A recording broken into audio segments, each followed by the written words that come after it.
أسعد الله صباحكم بالخير واليمن والبركات. صباح الخير سيدتي الجميلة، صباح الخير صديقي العزيز، وكلمتين ونص وعلى السريع.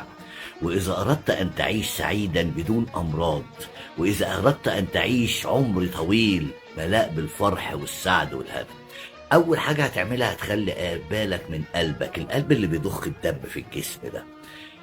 عيشته على الحقد والغل والسواد للناس، القلب بيضخ دم اسود، جسمك كله بيتملي امراض. عودته على الحب والسعادة والفرح والسرور، وبتحب الخير لكل الناس، الدم هيطلع رايق وجميل، فجسمك كله هيبقى جميل، وانت هتعيش حياة سعيدة وجميلة. يبقى العلة هنا في القلب.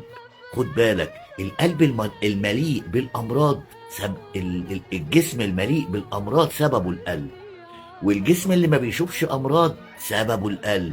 فخد بالك من قلبك، شوف قلبك جميل طاهر لذيذ ابيض شفاف، انت عايش حياة الهنا والسعد. هتبقى ربنا هيبعد عنك الامراض، وهيبعد عنك كل الحاجات الوحشة. انما لو مليء بقى بالحقد والغل والسواد والكراهية، كل الحاجات دي اللي ما بيشوفش الا كل حاجة وحشة، جسم عليل، هيتملي امراض. خد بالك من قلبك. نهاركم جميل، نهاركم سعيد، اسعد الله صباحكم بالخير واليمن والبركات، ويا رب يجعل قلوبنا كلها بيضاء كاللبن الحليب. شكرا.